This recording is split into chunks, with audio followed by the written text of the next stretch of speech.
మానస సరోవర్ యాత్ర ప్లాన్ చేస్తున్నారా? నమ్మకంగా సేఫ్ గా మీ కలల మానస సరోవర్ యాత్రని ట్రావెల్ టర్న్స్ తో నిజం చేసుకోండి. మరిన్ని వివరాలకు ఈ నెంబర్కు కాల్ చేయండి. నమస్తే రమగారు. నమస్తే జయ. రమగారు, మనకి రథసప్తమి ఉందండి. హ్మ్.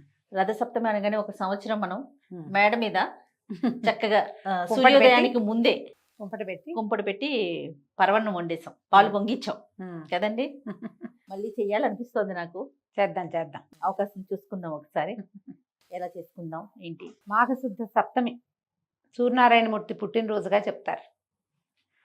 పుట్టినరోజు అనే కాకుండా ఈ రోజున పూర్తిగా ఉత్తరం వైపుకి వాలి నడవడం పెడతాడు సూర్యుడు. కాలాన్ని 2 విధాలుగా విభజించుకుంటాం మనం, ఉత్తరాయణ దక్షిణాయనాలుగా. అవును. దక్షిణాయనం గడిచి మనం ఉత్తరాయణంలోకి ప్రవేశించాం. ఈ ఉత్తరాయణం ఎప్పుడు ప్రవేశించాము? మకర సంక్రాంతితోటే మనం ఉత్తరాయణంలోకి ప్రవేశించాం. అంటే సూర్యుడు ఉత్తరం వైపుకి నడవటం మొదలు పెడతాడని సూచన. ఇది దేవతల మెలకువ కాలమని, అంతా సిద్ధంగా ఉంటారని, మెలకు వచ్చి మన కోరిన వరాలు ఇస్తారని, ఇట్లా విశేషంగా కొన్ని పండుగల కాలమని చెప్పుకుంటాం. అయితే ఈ సంక్రమణం కూడా చాలా విశేషంగా సూర్యనారాయణమూర్తికి విశేషంగా సేవించుకుంటాము. తర్వాత ఏమో పితృతర్పణాలు అవి పెడతాం, పెద్దల రోజులుగా సేవించుకుంటాము. ఆ తర్వాత ఆ వెంటనే ఇంకొక దగ్గరలోనే, ఈసారి మరీ దగ్గరలో సంక్రాంతి పండగ అయిన వారానికే మనకి సప్తమి కూడా వచ్చింది. కొంచెం కాస్త అటు ఇటుగా వెళ్తూ ఉంటుంది. ఈసారి కాస్త ఒక రవ ముందుగా వచ్చింది. ఈ మాఘమాసం మొదలుపెట్టిన దగ్గర నుంచి, మాఘమే సౌరమాసంగా చెప్తాం, ఆరోగ్య మాసంగా చెప్పుకుంటాం. మాఘమాసంలో విశేషంగా సూర్యారాధన చేస్తాం. అందులో సప్తమి మరీ విశేషమైంది. మాఘం మొదటి రోజు నుంచి చివరి రోజు దాకా ప్రతిరోజు సూర్యనారాయణమూర్తి దర్శనము, సూర్యుడికి అర్ఘ్యం ఇవ్వటము, సూర్య సంబంధితమైనటువంటి స్తోత్రం చదువుకోవటము, విశేషమైన సేవం జరపటము మన పద్ధతి. అన్ని రోజులు జరపలేకపోతే ఈ రోజున రథసప్తమి రోజునైనా సూర్యారాధన విశేషంగా చేసుకుంటే కనుక ఆరోగ్యం సిద్ధిస్తుంది, బాగుంటుంది జీవితం. అయితే ఈ రోజు నుంచి, ఇప్పుడు ఉత్తరాయణం మొదలైన దగ్గర నుంచి ఉత్తరం వైపుకి కొద్దిగా కొన్ని డిగ్రీలు అట్లా తిరగటం మొదలు పెడతాడు. ఈ రోజు నుంచి ఉత్తరం వైపుకి వాలిపోతాడు పూర్తిగా. నడక మారుతుంది. ఇవాళ నుంచి మనకి సంక్రాంతి పండగ రోజునే ఎండ పెరిగింది. అవునండి. మెల్లిగా ఎండెక్కుతుంది, మాఘం వచ్చేసరికి చురుకెక్కుతుంది. ఈ సప్తమి నాటి నుంచి ఇక ఎక్కిపోతాడు, పొద్దు నిలబడ్డం మొదలు పెడుతుంది.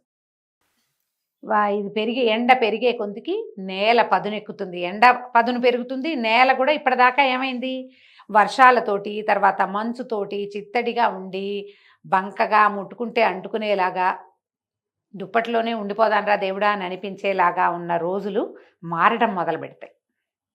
పగళ్ళు మెల్లిగా పెద్దవవుతాయి, రాత్రుళ్ళు చిన్నవవ్వటం మొదలు పెడతాయి, ఎండ పెరుగుతుంది, మనకి ఆరోగ్యాల్లో కూడా మార్పు వస్తుంది.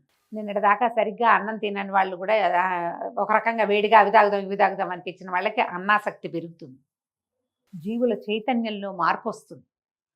అసలు మొత్తం ప్రపంచమే మారిపోతూ ఉంటుంది. ఇంతే కదా జీవితం, ఎప్పటికప్పుడు మారుతూ ఉంటుంది. ఆ మార్పుకి కారణభూతుడైనటువంటి ప్రత్యక్ష నారాయణ స్వరూపుడికి ఈ రోజున మనం సేవ చేసుకుంటాం. సూర్యుడికి తొందరగా నిద్ర లేవటం, అర్కపత్రం అంటే జిల్లేడాకుల్ని కానీ, తర్వాత సౌరశక్తి ఇతోధికంగా ఉండే రేగాకులు, రేగు పళ్ళు, ఏవైనా రాగి కాసులు తల మీద పెట్టుకుని స్నానం చేయాలని చెప్తారు.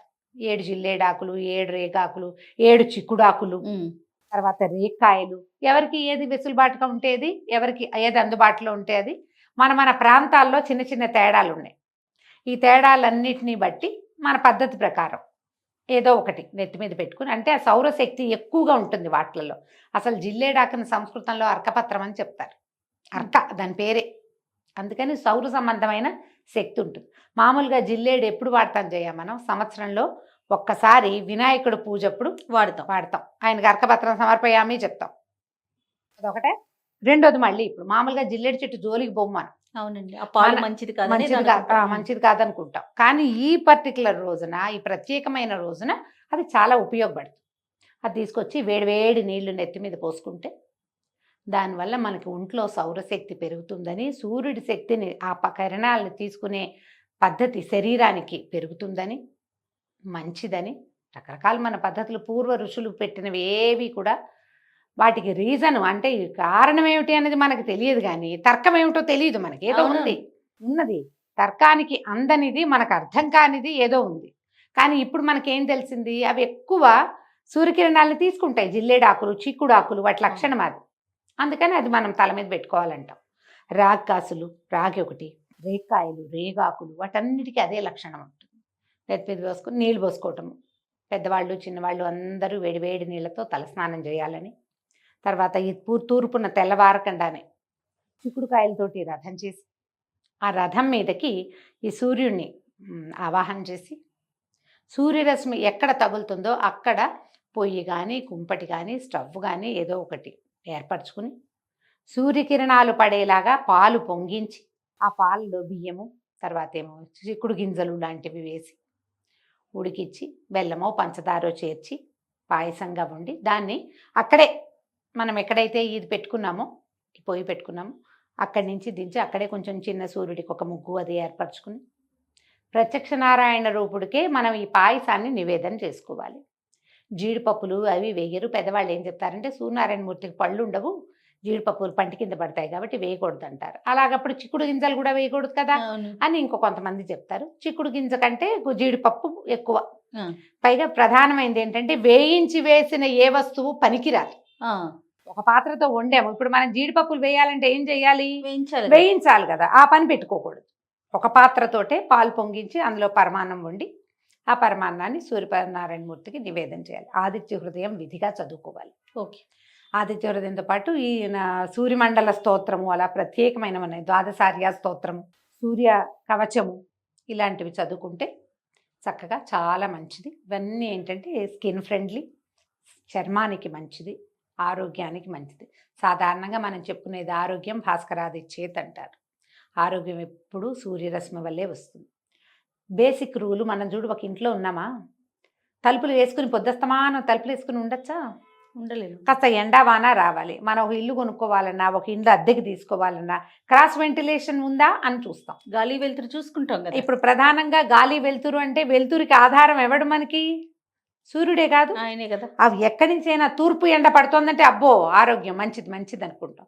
అందుకని మనకి తూర్పు వాకిలి మంచిది, తూర్పు తిరిగి దండం పెట్టు, తూర్పు ముఖంగా పడుకో, తూర్పు ముఖంగా పూజించు, తూర్పున బరువు పెట్టకు, ఎన్ని చెప్తారు తూర్పుతోటి. అన్నీ తూర్పుతోటే ముడిపడి ఉంటాయి. ఆ తూర్పు ఎవరి దిక్కు? ఈయన దిక్కు. కాబట్టి మనకి 12 మంది ఆదిత్యులు ఉంటారట. మనకు కనపడేది ఒకడే కానీ 12 స్వరూపాల్లో ఉంటాడు. ప్రతి నెల ఒక్కొక్క స్వరూపం మారుతూ ఉంటాడు. అందుకని నెలకి సూర్యుడి యొక్క ఆయన రాసుల్లోకి మారతాడు, స్వరూపం మారుతుంది, స్వభావం మారుతుంది. నెల మారేసరికల్లా ఆయన మారిపోతూ ఉంటాడు. అదే కనపడతాడు. కానీ రశ్మి తాలూకు వేగము, కాంతి, వాట్లల్లో తేడాలు వస్తూ ఉంటాయి. ద్వాదశాదిత్య స్తోత్రం ఒకటి ఉంది, చక్కగా అది చదువుకోవటం, ఈ పాయసం నివేదన చేయటం. సింపుల్ పాయసమే, అదేం పెద్ద బ్రహ్మ విద్య కాదు. కాస్త మనకు కావాల్సిన దానికంటే ఎక్కువ పాలు పొయ్యి మీద పెట్టుకోవాలి, స్టవ్ మీద పెట్టడం. ఆ పాలు పైకి పొంగి పడిపోయినాయి అనకూడదు. పాలను ఇట్లా పొంగు రానిచ్చి అప్పుడు బియ్యాన్ని వేసుకోవాలి. ఈ బియ్యం ఏం చేయాలి, మనం ఒక గ్లాస్ 1 లీటర్ పాలు పెట్టామనుకోండి, ఒక 3-4 గుప్పెళ్ళ బియ్యమే తీసుకోవాలి. అది బియ్యానికి మా అత్తవారింట్లో అయితే నెయ్యి రాస్తారు చేయ, కడిగిన బియ్యం పనికిరావని చెప్తారు.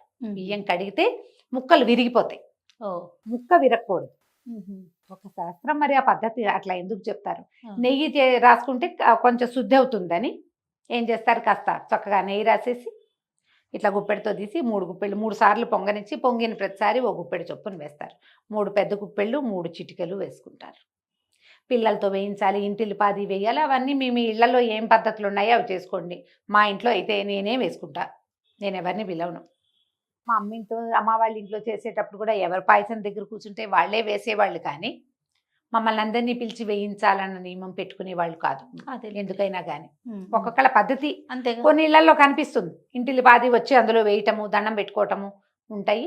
అంటే అందరి చెయ్యి అందులో కలవాలను ఏదో సిద్ధాంతాలు, మీకు ఎలాంటి సిద్ధాంతం ఉంటే అట్లా చేసుకోండి. ఒక్కళ్ళే చేస్తే తప్పని, 2 భార్యాభర్త చేయాలని, పిల్లలతోటి వేయించాలని అవి ఏవి నియమాలు కాదమ్మా. అవి షో కోసం చూపించేవి మాత్రమే.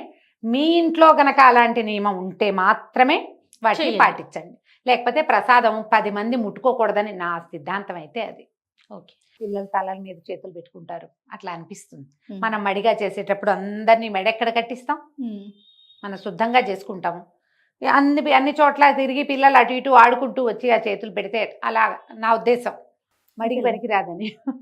ఒక్కొక్కళ్ళది ఒకరిది దాన్ని మీరు ఓసిడి అనొచ్చు. ఓసిడి కానీ నేను దాన్ని మడి అనుకుంటాను. మీ ఇష్టం. కానీ ఇలా చేసి చక్కగా పాలు ఎక్కువ ఉండాలి. ఈ బియ్యము ఉడకాలి కదా, అవును. చాలా సమయం తీసుకుంటుంది. నిదానంగా సన్నని సెగ మీద మాడిపోకుండా, పాలు విరక్కండా చూసుకుని తాపీగా దాన్ని ఉడికించటము, తర్వాత బెల్లం వేయటము. వేస్తే చక్కగా కరిగి పాకం పక్వం అవుతుంది. దాన్ని చిక్కుడు ఆకుల మీద నివేదన చేస్తాం. అవునండి. చిక్కుడాకులు, చిక్కుడు కాయలు దొరకటం చాలా ముఖ్యము. అవకాశాన్ని బట్టి చూసుకోండి. ఆకులు పెద్ద పెద్దవి దొరికితే శుభ్రంగా ఒకసారి కడిగేసి తుడిచి ఒక పళ్ళెంలో ఆకులను పేర్చి వాటి మీద మనం అన్నం ఈ పాయసాన్నాన్ని పెట్టేసి చక్కగా నివేదన చేస్తే బాగుంటుంది. ప్రసాదం ఇచ్చేటప్పుడు కూడా చక్కగా చిక్కుడాకులో పెట్టి ఇవ్వండి. ఆ చిక్కుడాకులో వేడి పాయసం పెట్టేసరికల్లా చిక్కుడు ఆకు రసాన్ని పాయసం తీసుకుంటుంది. అవును. అది ఎక్కువగా ఆరోగ్యానికి మంచిది. ఇంకా ఏ ఆకు చెప్పకుండా చిక్కుడాకే చెప్తారు మన ప్రాంతంలో. ప్రాంతాలు మారాక కొన్ని చోట్ల అరిటాకులు, కొన్ని చోట్ల మర్రాకు అలా ఉంటే వాళ్ళ పద్ధతి అది. మనం అది చెయ్యం. మనకి ఇక్కడ ఏం చెప్పారో మన ప్రాంతం అంతా చిక్కుళ్ళ మీదే ఉంటుంది. మీ అవకాశాన్ని బట్టి చేసుకోండి. ఎంత కుదిరితే అంత చేయండి అమ్మా, మానేయద్దు అంతే. ఇందులో పూజ లేదు, ఏవి కుదరలా. ఇందులో ప్లస్ ఇంకోటి, మీ పీరియడ్స్ కూడా పొద్దున్నే లేచి సూర్యుని చూసి దండం పెట్టుకోండి. మీరు అష్టమి రథసప్తమి చక్కగా సాంగంగా చేసినట్టే. సూర్యుడికి దండం పెట్టడానికి ఏ అడ్డము లేదు. ఓకే. ఎంతో కొంత చేసుకోండి. మన ఆదిత్య హృదయం చక్కగా మనకి రికార్డులు దొరుకుతాయి. ఏదైనా ఒక రికార్డు పెట్టుకోండి. మీకు చేత కాకపోతే 3-4 స్తోత్రాలు దొరుకుతాయి. ఏ స్తోత్రం కుదిరితే ఆ స్తోత్రం చదువుకోండి. శ్రీ సూర్యనారాయణ మేలుకో అని ఒక పాట కూడా ఉంది, రేడియోలో వస్తుంది. ఇదివరకు మన చిన్నప్పుడు వచ్చేది. హాయిగా అదైనా వినండి. ఏదో ఒకటి చేయండి. దండమైనా పెట్టుకుని రథసప్తమి పర్వదినాన్ని సుసంపన్నం చేసుకోండి. తప్పకుండా. నమస్తే. నమస్తే జయ.